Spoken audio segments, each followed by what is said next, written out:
Hi everyone, Kian here. So I will share with you guys a tip how you can easily convert an aggregate into a SQL. So I have here one aggregate called get accounts.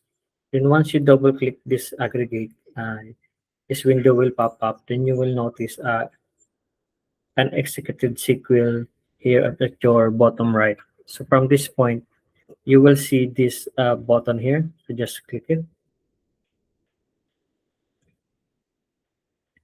Now it's easily been converted into a SQL.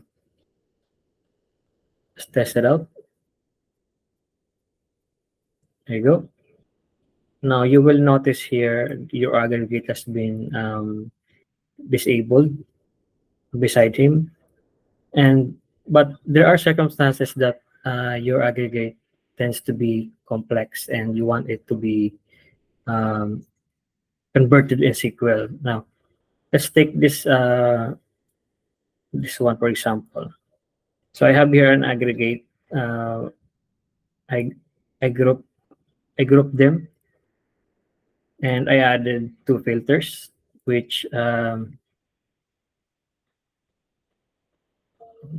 hold on.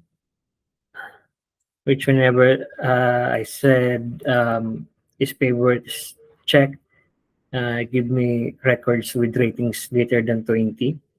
And if it's false, then give me likes with 20. So once I see this, you will notice there's no button here like before, right?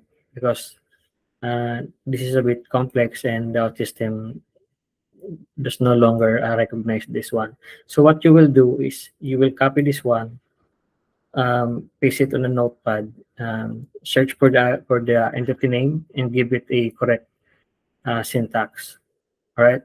And once you did that, uh, just just paste it here on the uh, SQL widget. Give it a structure, and if you have a variables like this one, let's test it out. There you go. Thank you, everyone, and see you around.